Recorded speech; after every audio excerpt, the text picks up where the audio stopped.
말씀 보도록 할게요. 사무엘하 12장 13절부터 25절까지의 말씀입니다. 사무엘하 12장 13절부터 25절까지 말씀 저랑 여러분들 교독하도록 하겠습니다. 사무엘하 12장 13절부터 25절까지 13절 제가 읽습니다. 다윗이 나단에게 이르되 내가 여호와께 죄를 범하였노라 하매 나단이 다윗에게 말하되 여호와께서도 당신의 죄를 사하셨나니 당신이 죽지 아니하려니와 이 일로 말미암아 여호와의 원수가 크게 비방할 거리를 얻게 하고 당신이 낳은 아이가 반드시 죽으리다 하고 나단이 자기 집으로 돌아가니라.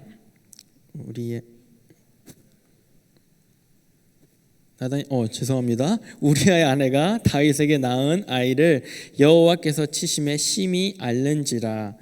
다윗이 그 아이를 위하여 하나님께 간구하되 다윗이 금식하고 안에 들어가서 밤새도록 땅에 엎드렸으니 그 집의 늙은 자들이 그 곁에 서서 다윗을 땅에서 일으키려 하되 왕이 듣지 아니하고 그들과 더불어 먹지도 아니하더라. 이래만에 그 아이가 죽으니라. 그러나 다윗의 신하니 아이가 죽은 것을 왕에게 아뢰기를 두려워하니 이는 그들이 말하기를 아이가 살았을 때 우리가 그에게 말하여도 왕이 그 말을 듣지 아니하셨나니 어떻게 그 아이가 죽은 것을 그에게 아뢰 수 있으랴. 왕이 상심하리로다 함이라. 19절입니다. 다윗이 그의 신하들이 서로 수군거리는 것을 보고 그 아이가 죽은 줄을 다윗이 깨닫고 그의 신하들에게 묻되 아이가 죽었느냐 하니 대답하되 죽었나이다 하는지라. 다윗이 땅에서 일어나 몸을 씻고 기름을 바르고 의복을 갈아입고 여호와의 전에 들어가서 왕궁으로 돌아와 명령하여 음식을 그 앞에 차리게 하고 먹은지라.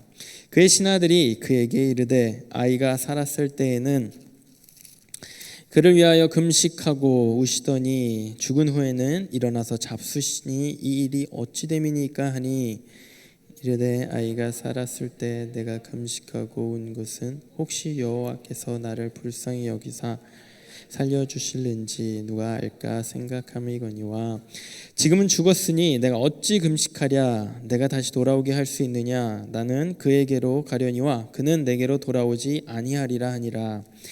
다윗이 그의 아내 밧세바를 위로하고 그에게 들어가 그와 동침하였더니 아들을 낳음에 그의 이름을 솔로몬이라 하니라. 여호와께서 그를 사랑하사 같이 읽겠습니다. 선지자 나단을 보내 그의 이름을 여디디아라 하시니 이는 여호와께서 사랑하셨기 때문이라. 아멘. 아까 우리 찬양 리더 하는 주영 형제가 주영 리더가 말했듯이 숙제 아닌 숙제를 드렸죠. 지난주에 우리가 다윗과 밧세바의 사건을 통해서 다윗의 죄를 쭉 보았고 그 다윗의 죄를 통해서 볼 수 있는 우리의 죄를 쭉 보았고 그리고 그 죄에 대해서 한 주 동안 묵상하라는 숙제 아닌 숙제를 여러분들께 드렸습니다. 어떠셨나요? 묵상하셨나요? 죄가 잘 느껴지시던가요? 보이시던가요?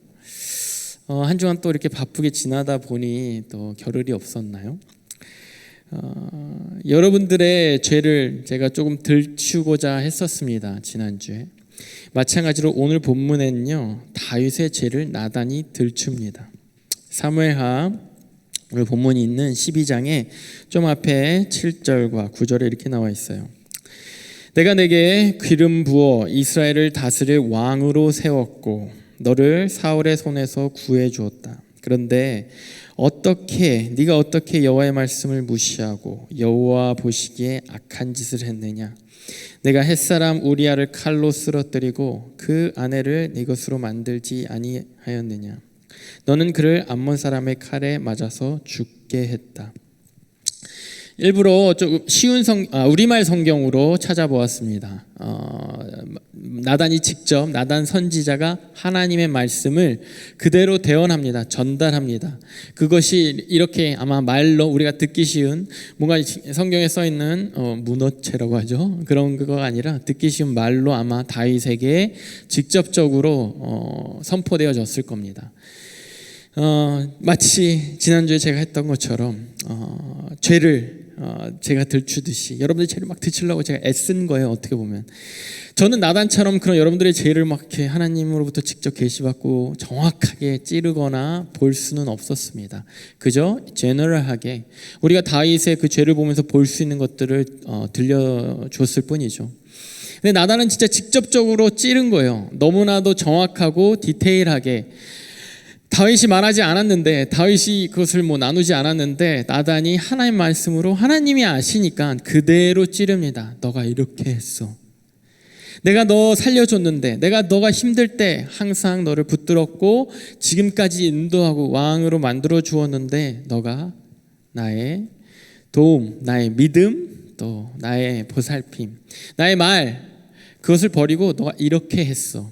거기에 대해서 굉장히 구체적으로 하나님이 다윗의 죄를 들추십니다. 저는 왜 들췄을까요? 여러분들 죄를 들추려고 애썼을까요? 나단 같은 이런 영성이 없음에도 불구하고, 이런 영안이 막 없음에도 불구하고 나단은 왜 들췄을까요? 하나님 나단을 통해서 왜 다윗의 죄를 들췄을까요? 에스겔 36장 31절에 이렇게 나와 있습니다. 그때 너희가 너의 악한 길과 너희 좋지 못한 행위를 기억하고 너희 모든 죄악과 가증한 일로 말미암아 스스로 밉게 보리라. 이렇게 들춰지면요, 내 죄가 들춰지면요, 여러분들 한 주간 정말로 죄를 묵상했다면요, 자기 죄에 대해서 생각했다면요, 내가 무슨 죄를 졌지, 계속 자꾸 찾으면 들춰지면 보이거든요. 그렇게 내 죄를 대면하면요, 내 스스로 미워질 정도입니다. 내 스스로, 이스라엘 백성들이 하나님이 너네가 네 죄를 보면 너네 아마 진짜 너네 스스로 미워질 거야. 너네 스스로 괴로워질 거야. 그 가증한 너희 모습이 보일 거야. 괴로울 거야.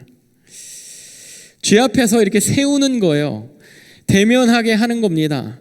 그게 어쩌면 그게 싫으니까 우리는 죄를 보지도 않고 대면하지도 않고 또 죄라고 여기지 않기를 원하는지도 모르겠습니다. 많은 기독교 우리가 지난주에 봤던 내용들이 제가 말씀드렸잖아요. 하나님이 원하시는 죄라는 그 틀, 하나님이 말하시는 그 말씀, 성경이 말하는 하나님의 눈에 보이는 그 죄. 어쩌면 세상에서 생각하기에 죄의 그 생각이, 죄의 의도가 마음속에만 있고 드러나지 않는다면, 표현되지 않는다면, 잘 참는다면 죄인이 아닌데, 세상에서는 죄인이라고 취급받지 않는데 오히려 잘 참네, 잘 절제했네라고 칭찬받는다면 하나님 이미 마음속에 드는 생각에서부터 죄인이라는 것을 들춰내십니다. 대면하게 하세요. 네 죄야. 네 죄가 이래. 바세바를 범했어. 우리아를 죽였어. 위선했어. 거짓했어. 이미 살인했어.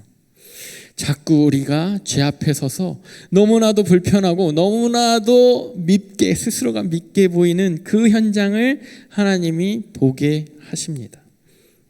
다윗에게 나단을 통해서, 여러분은 저를 통해서 우리의 죄에 대한 하나님의 어떠한 생각, 왜 이렇게 세우시는가? 왜 굳이 죄책감까지, 성경에서 여러분들 교회 생활 오래 했다면 죄책감은 나쁜 거라고 하는데, 죄책감 갖지 말라고 하는데 왜 죄책감 앞에 세우시는가? 다윗의 죄를 확 들춰서 왜 다윗을 이렇게 밉게, 스스로 밉고 창피하고 수치스럽게 만드시는가? 왕으로서 넘어갈 수 있는데, 왕으로서 밧세바를 잘 케어하고 있는데, 세상에서 볼 때는 잘 마무리하고 수습했는데 왜 하나님은 그냥 넘기지 않으시고 들추시는가? 거기에 대해서 오늘 많은 여러분들 성경 말씀으로 여러분들에게 답을 주기를 원합니다. 지난주에 줬던 숙제에 답이라고 할까요? 연장이라고 말씀드리면 좋겠습니다. 그 연장을 제가 하는 말보다 성경에서 이런 말이 있습니다를 더 소개시켜 주기를 원합니다. 죄에 대한 하나님의 기본적인 먼저 우리가 봐야 할 기본적인 하나님의 마음은요. 우리 모두가 알다시피 죄는 심판해야 됩니다. 죄는 소멸해야 돼요. 죄는 죽여야 됩니다. 하나님의 기본 죄에 대한 반응은 이러십니다. 눈에는 눈, 이에는 이가 하나님이 죄에 대해 갖고 있는 공의로운 심판이십니다. 에스겔서 18장 30절에 이렇게 나와 있어요. 주 여호와의 말씀이니라. 이스라엘 족속아, 내가 너희 각 사람의 행한 대로 심판할지라. 너희는 돌이켜 회개하고 모든 죄에서 떠날지어다. 그리한즉 그것이 너에게 죄악의 걸림돌이 되지 아니하리라. 각 사람이 행한 대로 심판하시는 게 하나님의 기본 트레이트예요. 기본 하나님의 죄에 대한 반응이십니다. 눈으로 죄를 지었으면 눈에 대한 심판, 손으로 죄를 지어서 손에 대한 심판. 무서운 거 있죠. 눈을 뽑고 손을 자르고 자꾸 눈으로 뭐 죄지면 뽑으세요. 자꾸 뭐 손으로 죄지면 잘라버리세요. 실제로 이 현대 사회도 무슬림은 이제 구약의 부분을 같이 쉐어하는 이 무슬림들이 그대로 해요. 무슬림 법은 이대로 그대로 합니다. 아직도 이런 법이 존재합니다. 뭐 도둑질을 하면 손을 자르는 법이 존재합니다.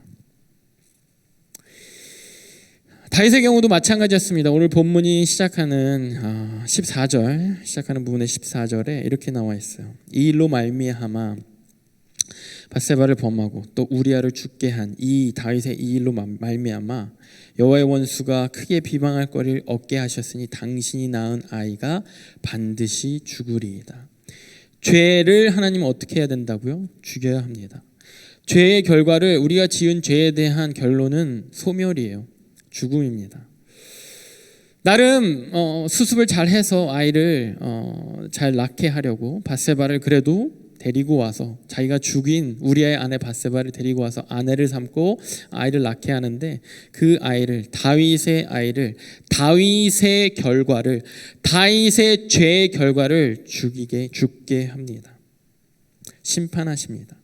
뿐만 아니죠. 그 전에 더 큰 심판의 내용들이 나옵니다. 너의 집안에서 죽음이 끊이지 않을 거야. 서로 배신하고 배반할 거야. 실제로 다윗이 나중에 아들에게 죽음의 위협을 받고 쫓겨다닙니다. 자식들이 다윗의 결과인 자식이죠. 저의 삶의 결과는 저의 자식이죠. 여러분들의 삶의 결과는 여러분들의 자식이죠. 자식들이 서로 죽이게 됩니다.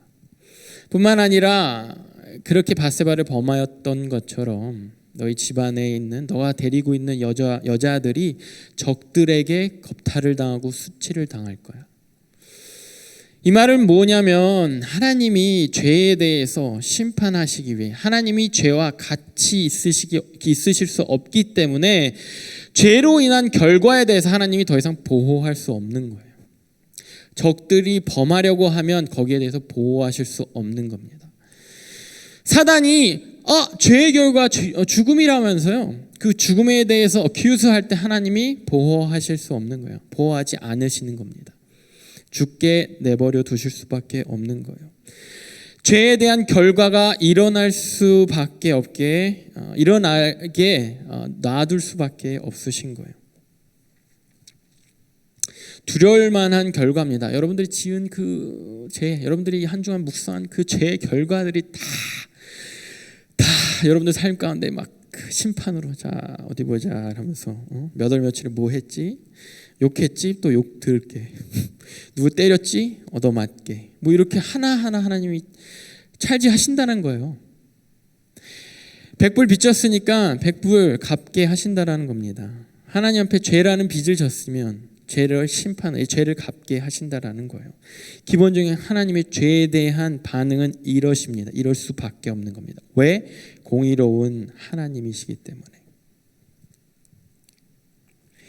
이러한 죄의 심판, 이런 심판의 선포, 예언. 자, 너가 죄를 졌으니 너가 페이해야 돼. 결과를 감당해야 돼. 죄의 결과가 이래.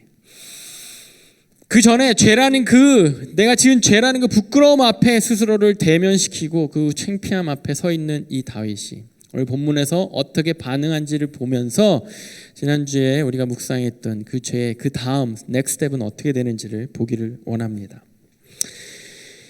본문이 13절 이렇게 시작하죠. 다윗이 나단에게 이르되 내가 여호와께 죄를 범하였노라 하매.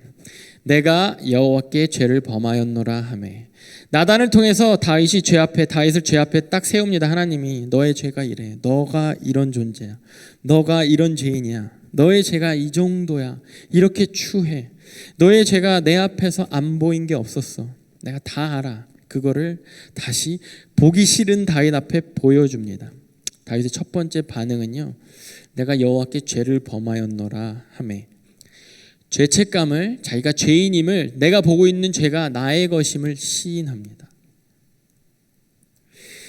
그대로 받아들이는 거예요. 내가 죄인임을, 내 죄책감을 그대로 받아들입니다. 피하지 않습니다. 피했어요, 그죠? 처음에 피했습니다. 우리아를 죽였는데 내가 안 죽인 것처럼 인커리지하고, 너무 이렇게 슬퍼하지 마. 그런 일 있을 수 있어, 그죠? 지난주에 봤죠. 가식적인 칭찬을 하고 거짓을 하고, 또 밧세바에게 친절을 베풀듯이 밧세바를 데려오고. 자기는 피했습니다. 숨었습니다. 그런데 거기에서 하나님이 다시 들추시는 거예요. 그 앞에 다윗이 받아들입니다. 인정합니다. 내가 여호와 앞에 죄를 범하였노니. 요한일서 1장 9절에 이렇게 나와 있습니다. 만일 우리가 죄를 자백하면 그는 미쁘시고 의로우사 우리의 죄를 사하시며 우리를 모든 불의에서 깨끗하게 하실 것이요. 하나님이 우리의 죄를 보여주실 때, 내가 나의 죄를 깨닫게 될 때, 내가 나의 죄를 보게 될 때, 마치 거울에 더러운 나를 내가 비춰지는, 정말 못난 내가 비춰지는 그 거울 앞에 내가 벌거벗어 서 있을 때 내가 그것을 인정하고 받아들이면, 하나님 앞에 여호와 앞에 내가 죄를 범하였나이다 라고 인정하면 하나님이 즉각 하시는 것이 있어요. 그는 미쁘시고 페이스풀하시고 의로우사 우리의 죄를 사하시며 우리를 모든 불의에서 깨끗하게 하실 것이요. 밧세바 사건이 있은 이후에 나단이 딱 죄 앞에 다윗을 데려다가 딱 세운 이후에, 다윗이 스스로 자기의 죄를 대면한 이후에, 자기 추한 모습을 딱 만난 이후에 지었던 시가 있습니다. 시편 51편, 너무 유명하죠. 시편 51편이 있습니다. 그 51편 3절에 이렇게 말해요. 나는 내 죄과를 아오니 내 죄가 항상 내 앞에 있나이다. 요한일서처럼 내 죄를 고백하는 데 망설이지 않았습니다. 대면하는 데에 더 이상 망설이지 않았어요. 더 이상 피하지 않았습니다. 그리고 자기 입으로 자기가 표현합니다. 나는 내 죄가를 아오니 내 죄가 항상 내 앞에 있나이다. 나는 좀 숨었어요. 나는 좀 가렸어요. 내가 도망갔어요. 그런데 알아요. 내 죄가 항상 내 앞에 있었다는 거. 그것을 고백하는 거예요. 사람들이 안 보면, 다른 사람들이 안 보면, 내 백성들이 안 보면, 측근들이 안 보면, 아니면 내가 잠깐 무시하고 안 보면 내 죄가 불편하게 나에게 보이지 않아서 괜찮았는데, 사실은 내가 알아요. 내 죄가 내 앞에 항상 있었어요. 그리고 내가 알아요. 내가 무슨 짓을 했는지. 이 죄인됨의 고백이요, 죄 사함의 시작입니다. 내가 고백할 때 하나님이, 요한일서 1장 9절처럼 하나님이 자, 죄사함 이제 시작할게.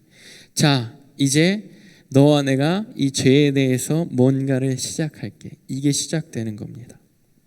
첫 번째가 죄를 대면하고 죄책감을 대면하고 인정하는 거예요. 다윗이 그걸 했습니다.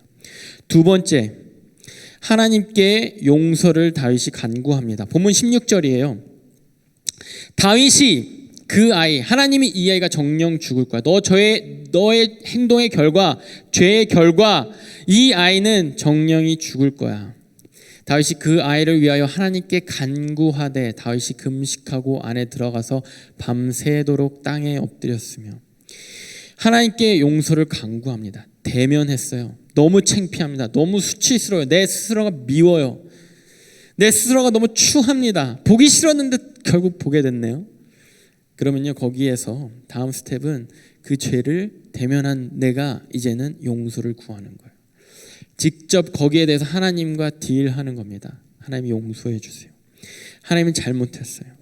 내가 용서를 구할 수 있는 가장 최선을 합니다. 다윗 금식합니다. 나의 육체 가장 기본적인 욕구, 얼마나 배고프면 힘듭니까?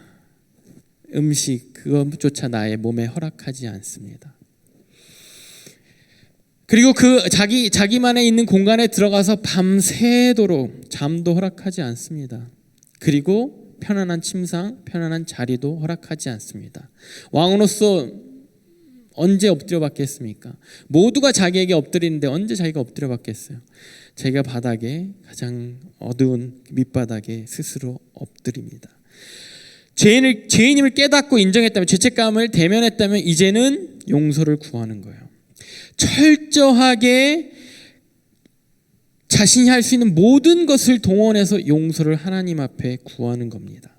그것이 아까 우리가 본 시편 51편에 이렇게 나와 있어요. 1절과 2절에 하나님이여 주의 인자를 따라 내게 은혜를 베푸시며 주의 많은 긍휼을 따라 내 죄악을 지워 주소서. 나의 죄악을 말갛게 씻으시며 나의 죄를 깨끗이 제하소서. 이것이 아마 엎드려져서 다윗이 하나님 앞에 간구했던 용서해달라는 그러한 내용의 기도가 아닌가 싶습니다. 내 죄악을, 긍휼이 아니면 내 죄악을 내 죄악을 용서하시는 건 하나님 긍휼밖에 없습니다. 내 죄악이 너무 더럽고 추한데 이거를 깨끗이 씻으실 분 하나님밖에 없습니다. 내가 인간적으로 뭘 하는 것이 아니라 가장 먼저 하나님이 나에게 용서를 허락해 주셔야 합니다. 이렇게 용서를 간구할 때 여러분들 우리가 죄 앞에 죄를 대면하고 용서를 간구할 때 가장 먼저 해야 될 게 뭐냐면요, 하나님은 죄를 사하는 능력이 있다는 것을 믿는 그런 심플한 믿음이 전제돼야 돼요. 이 믿음을 가지고 사해야 돼요. 이 믿음을 가지고 하나님 앞에 나아가야 돼요. 1, 2절이죠. 3절입니다. 우슬초로 나를 정결하게 하소서. 내가 정하리이다. 나의 죄를 씻어주소서. 내가 눈보다 희리이다. 하나님이 죄를 심판하시듯이 용서하실 수 있다는 그 믿음을 내가 갖는 거예요. 하나님이 나를 정결하게 해주시면 내가 정해집니다. 깨끗하게 해주시면 내가 깨끗해질 겁니다. 나를 씻어주시면 내가 희어질 겁니다. 나를 씻어주시면 내가 눈보다 힐 겁니다. 지금 너무 더러운데, 너무 추한데, 내가 너무 내 모습을 보기도 싫은데 하나님이 씻어주시면 정결해지고 하얘지고 그 하얘짐이 눈보다 더 하얘질 겁니다. 내가 하는 게 아니라 하나님이 해주시면. 이 아이를 두고, 이 아이의 죽음, 내 죄의 결과를 두고 이 다윗이요, 하나님의 그 죄사함의 능력을 믿고 기도하는 거예요. 여러분, 우리가 죄를 대면하잖아요. 죄를 알잖아요. 그러면은 나도 모르게 회개가 나오죠. 나도 모르게 하나님께 용서를 구하죠. 용서를 구할 때요, 상대방의 능력을 믿는 거예요. 내가 경원자매에게 용서를 구하잖아요. 경원자매가 뭘 잘못했어요. 경원자매 잘못했어요. 경원자매가 용서를 당연히 해야 되는 게 아니에요. 경원자매의 용서를 하는 그 능력, 그 권리가 경원자매에게 있음을 완전히 맡겨주는 거예요. 경원자매가 용서하면 그럼 내가 용서 받을 수 있어. 내가 미안하고 내가 최선을 다해 잘못을 용서를 간구하지만 결국 경원자매가 나를 용서하는 거야. 하나님이 결국 나를 용서하는 거예요.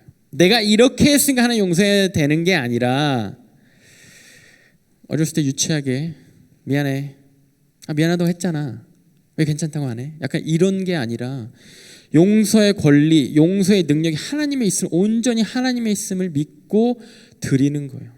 하나님이 용서하셔야 됩니다. 하나님 용서해 주시면 그제서야 내 죄가 해결될 수 있습니다. 그 무게를 알고 하나님의 그 용서할 수 있는 그 권리는 온전히 하나님께 있다라는 것을 알고 하나님 앞에 서면요, 내가요 마음이 겸손해집니다. 이 겸손함이 제가 그럴 자격이 있나요? 이런 겸손함이 아니에요. 성경에서는 그 겸손함을요 상한 심령이라고 표현해요. 시편 51편 17절에 이렇게 나와 있어요. 하나님께서 구하는 제사는 상한 심령이라. 하나님이여 상하고 통회하는 마음을 주께서 멸시하지 아니하시리이다. 하나님 앞에 내 죄의 무게를 내가 알겠어요. 더러움을 내가 알겠어요. 내 죄의 추함을 내가 이제 딱 드러나서 알겠어요. 그리고 그 죄 뒤에 있는, 죄 옆에 계신 그 하나님, 너무나도 나를 심판하실 자격이 있는, 나를 심판하실 그 하나님을 이제 내가 대면해서 봐요. 나에게 올 것은 아이의 죽음처럼 죽음이에요. 나에게 올 것은 심판이에요. 그 심판 앞에 나는 너무나도 무섭고 두려워요. 그런데 그 심판의 어떤 결과가 문제가 아니라 이 죄에 대한, 이 용서에 대한 모든 권리가 하나님 앞에 있음을 알고 내가 엎드려지면 그 나의 상태를 상한 심령의 상태라고 하는 거예요. 하나님이 전적으로 용서하시고 내가 할 수 있는 것 다 해도 하나님 하시는 용서에 내가 미치지 못합니다라고 생각하는 그 상태가 상한 심령의 상태인 거예요. 상하고 통회하는 마음이라고 하는 거예요. 결과의 두려움, 그 수준이 아니라 내가 들고 있는, 내가 행하고 있는, 내 앞에 계속해서 놓여져 있는, 내가 아는 그 죄의 무게가 얼마나 무거운지를 알기 때문에 그 무게를 끌어안고 하나님 앞에 엎드려져 있으면 하나님 얼마나 높으시고 의로우시고 얼마나 위대하신 분인지를 내가 알게 되면 그 앞에선 내가 상하고 통회하고 상한 심령으로 서게 되는 겁니다. 세 번째, 주어진 죄의 결과를 받아들이고 하나님께 더 가까이 가는 겁니다. 다윗은요, 죄를 대면했죠. 최선을 다해서 엎드려지며 금식하며 울며 하나님께 용서를 구합니다. 그리고 하나님께서 주신 그 죄의 결과를 받아들이고 하나님께 더 가까이 갑니다. 아이가 죽자 아이를 위해 아이의 죽음 앞에서 용서를 구하죠. 용서해서 아이가 무슨 죄가 있습니까? 제가 잘못했습니다. 저를 벌 주시옵소서. 하나님의 벌이 하나님의 계획 가운데 있죠. 심판이 계획 가운데 있죠. 아이가 자기 눈앞에서 죽습니다. 그 앞에서 멈추지 않고 역시 제가 용서되지 않았구나. 역시 내 죄는 하나님 앞에 너무나도 죽음으로밖에 갚을 수 없는 죄구나 라고 물러서고 움츠러들고 떠나는 것이 아니라 오히려 하나님 앞에 나아갑니다. 아이의 죽음 앞에 이렇게 신하들의 질문을 이렇게 대답하죠. 본문 22절과 23절에 아이가 살았을 때 내가 금식하고 온 것은 여호와께서 나를 불쌍히 여기사 아이를 살려주실는지 누가 할까 생각함이거니와 지금은 죽었으니 내가 어찌 금식하랴. 내가 다시 돌아오게 할 수 있느냐. 나는 그에게로 가려니와 그는 내게로 돌아오지 아니하리라 하니라. 하나님이 한 번 하신 심판, 하나님이 한 번 하신 결정에 대해서 인정하는 거예요.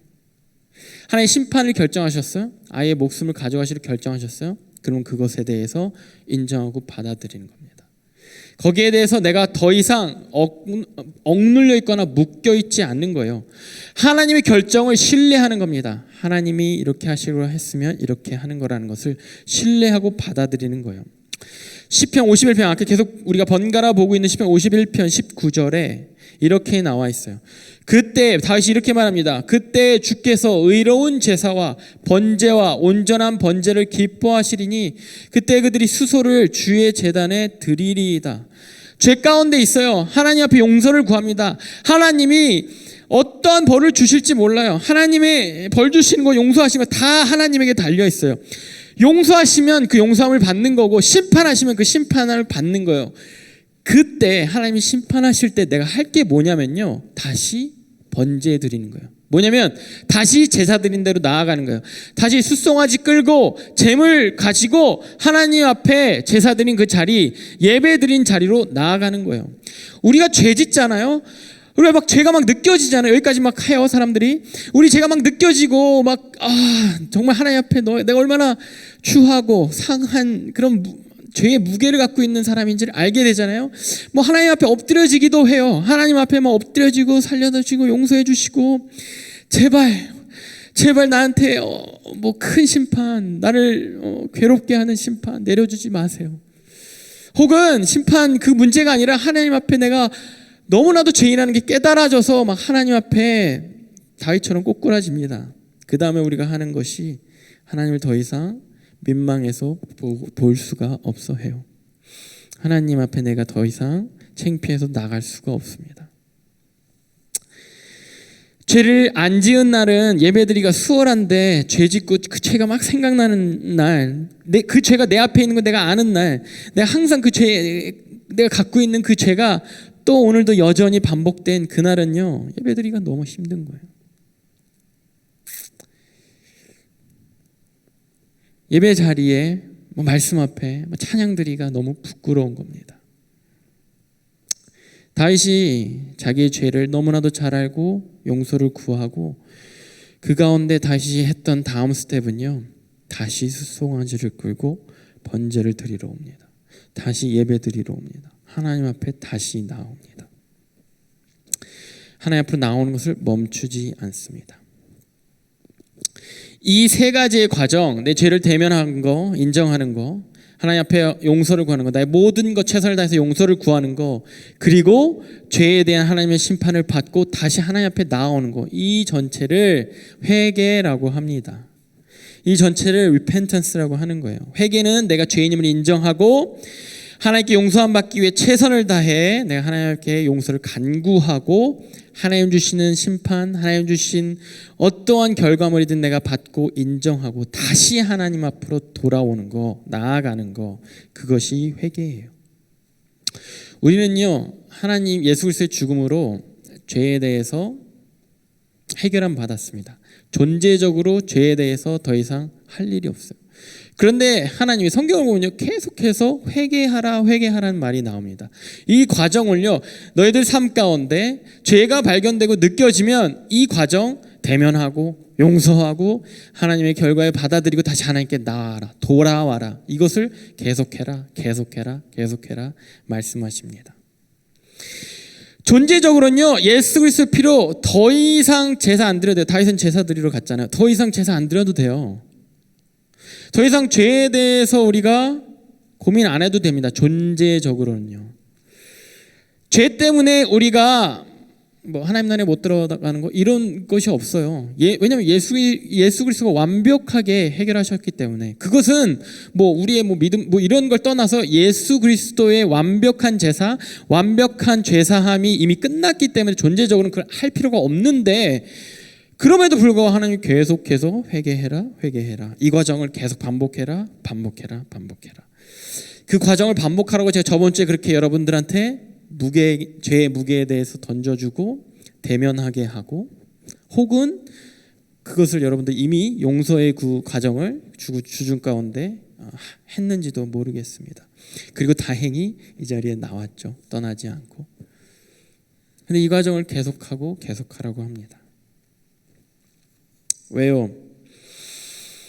아까 봤던 요한일서 1장 9장을 다시 한번 볼게요. 만일 우리가 우리 죄를 자백하면, 자, 회개가 시작됩니다. 죄를 자백하면 그는 미쁘시고 의로우사 우리의 죄를 사하시며 우리를 모든 불의에서 깨끗하게 하실 것이요. 우리의 죄를 사하시는 건 사실은 예수 그리스도가 십자가에 죽으심으로 끝났어요. 그런데 우리의 죄를 자백하는 걸 계속하래요. 왜 자꾸 계속하려냐면은 우리의 죄를 사하시는 거 맞죠? 더 무게가 어디 있냐면 우리를 깨끗하게 하실 것이요. 에스겔서 36장 25절에 이렇게 나와 있습니다. 25절부터 27절에요.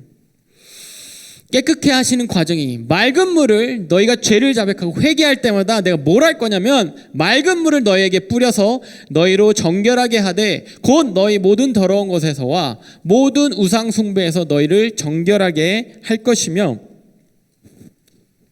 또 새 영을 너희 속에 두고 새 마음을 너희에게 주되 너희 육신에서 굳은 마음을 제거하고 부드러운 마음을 줄 것이며, 또 내 영을 너희 속에 두어 너희로 내 율례를 행하게 하리니 너희가 내 규례를 지켜 행할지라. 조금 이 버전이 좀 어렵죠. 그래서 쉬운 성경을 찾았는데 결국 뭐냐면 내가 물로 너 깨끗하게 씻을 거야. 너 더러운 거 내가 씻어줄 거야. 우상 숭배하는 거, 마음에 그 죄악 있는 거 그 내가 다 닦아줄 거야. 너희 마음에 이제 그 닦고 우상 숭배 그 마음, 죄의 그 마음 다 뽑아낸 다음에 그 빈자리에 내 영을 너에게 줄 거야. 새로운 마음 너에게 줄 거야. 너의 굳은 마음, 죄 안 보려고 하고 죄 인정 안 하려고 하고 여전히 죄 짓고 있는 그 굳어져 있는 죄의 습관들, 그거를 내가 부드럽게 할 거야.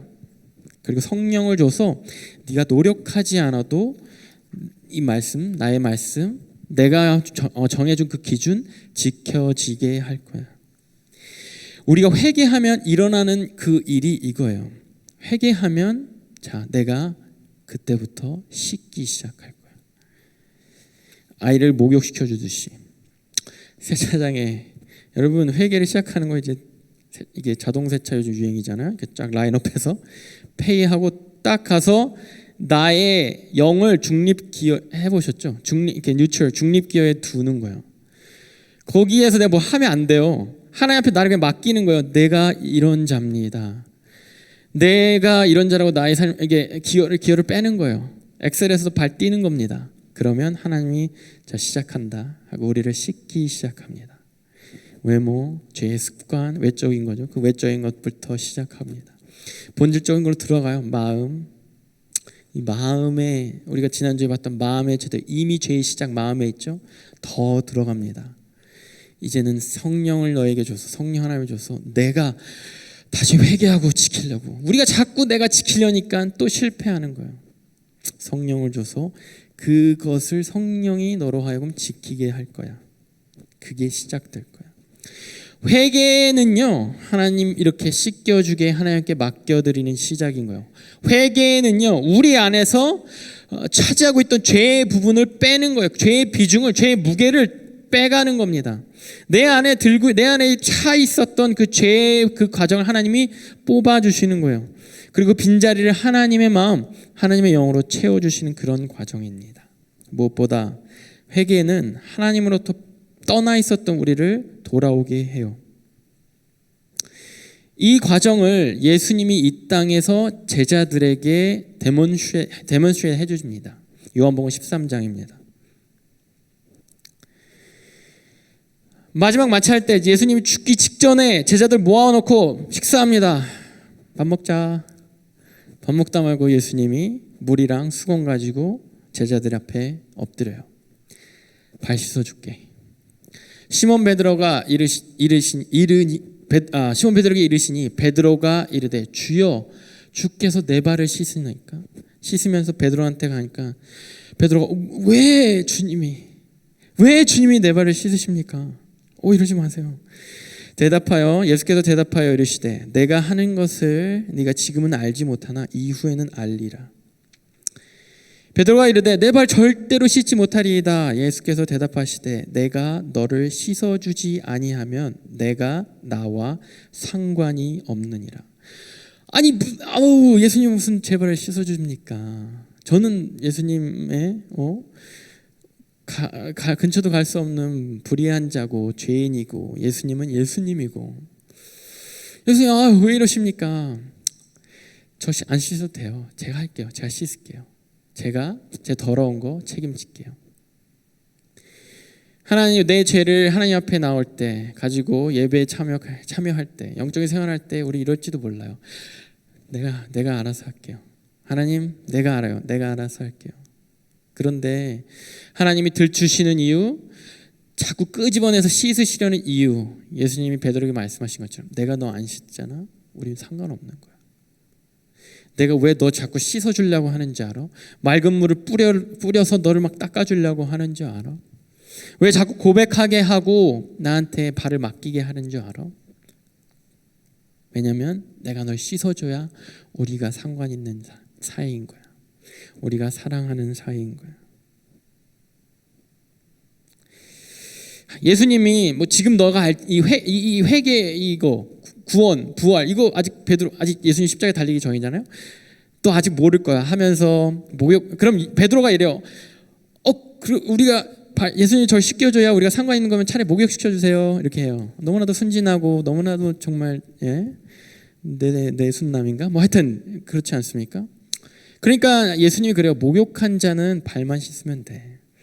우리가 예수 그리스도의 피 흘리심으로 죄사함을 받았잖아요. 존재적인 죄사함을 받았잖아요. 죄에 대해서 더 이상 우리가 고민하지 않아도 되잖아요. 그럼에도 불구하고 씻어야 하는 거. 그런데 더 이상 그렇게까지 하지 않아도 하나님 앞에 이런 회개의 과정만 거치면 되는 건 뭐냐면요, 발만 씻듯이 하나님과 계속해서 씻김받고 씻겨주고 이 관계를 유지해야 하기 때문입니다. 왜?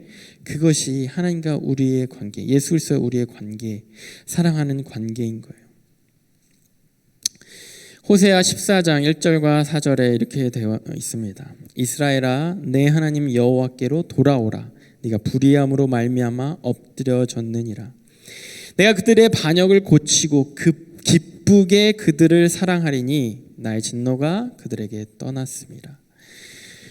자, 우린 계속 흙을 묻혀와요. 자꾸 더럽게 묻혀와요. 기쁘게 하나님이, 예수님이 안아주시고 싶으세요.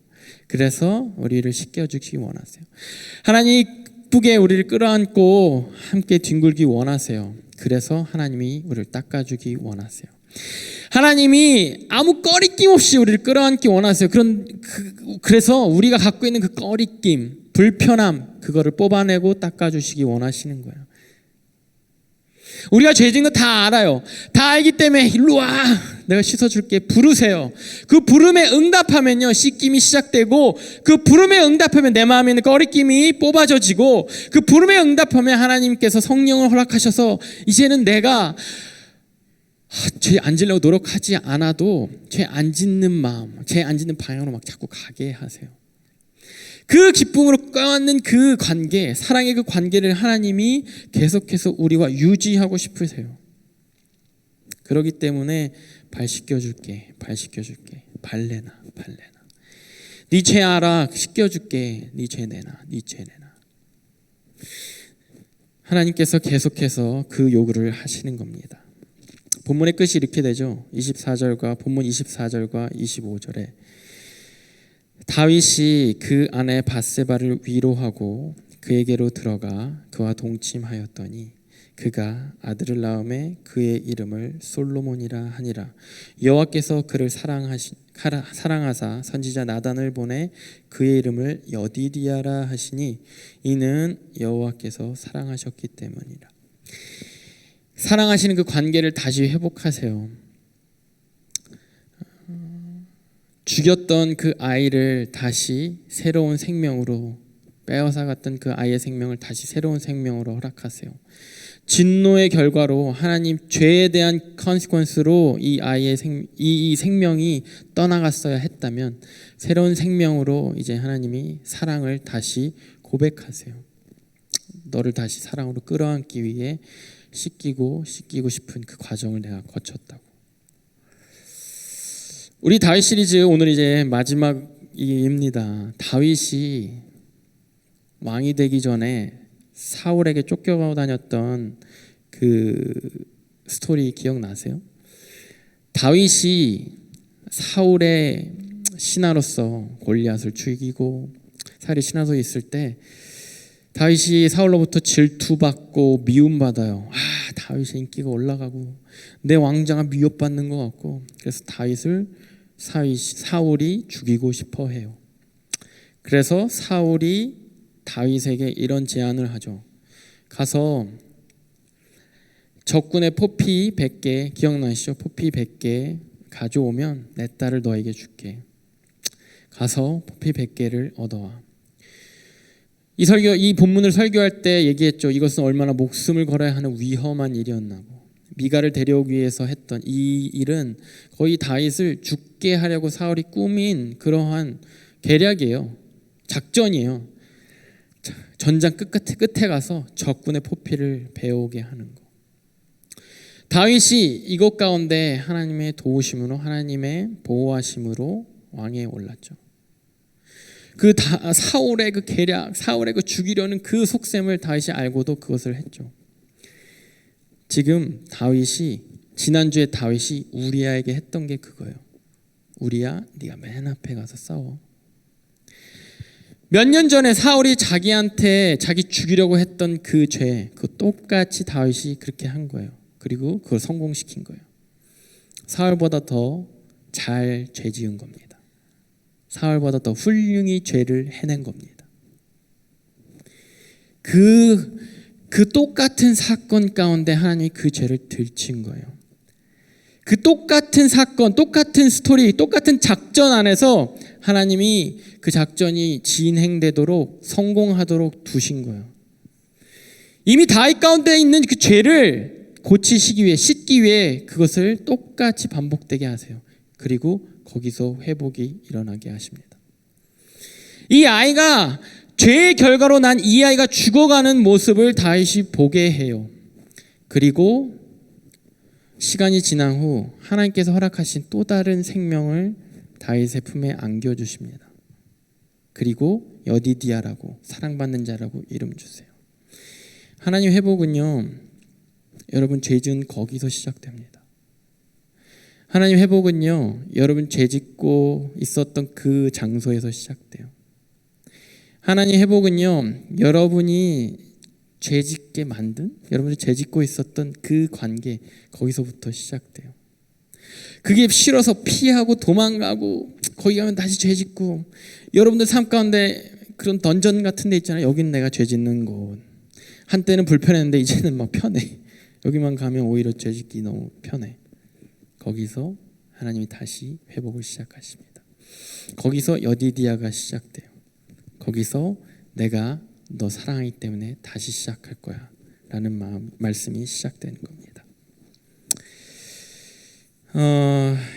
모르겠습니다. 여러분들 지난주에 죄에 대한 그 고민과 여러분들이 대면해 했던 무게, 괴로움에 대한 결론이 어떤지 모르겠습니다. 근데 하나님이 우리 죄에 대해서 그렇게 무겁고 추하고 심각하게 생각하십니다. 그리고 그 죄를 완전히 없애시고 그 죄를 없애기 위해 우리를 또 다시 새로운 곳으로 옮기시는 것이 아니에요.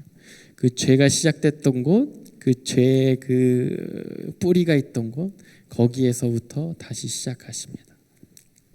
그래서 내가 하나님 앞에 나를 맡길 때, 내가 하나님 앞에 내가 여호와께 죄를 범하였나이다 라며 회개라는 작업을 시작할 때, 하나님이 우리를 씻기기 위해 팔을 걷어붙이시고 우리를 씻기시고 안으시기 위해 우리의 안에 있는 그 죄악의 뿌리들을 뽑아내시는 그 작업이 우리 가운데 이루어짐을 경험했으면 좋겠습니다. 그리고 결국에 우리의 품에 주어지는 여디디아, 하나님이 나를 사랑하신다는 그 회복, 그 믿음, 그것을 여러분들이 굳게 붙잡고 또 다가올 여러분들의 죄악 가운데 이 회개의 과정을 반복하고 또 반복하며 그렇게 신앙생활 하시기를 주님의 이름으로 소원하겠습니다.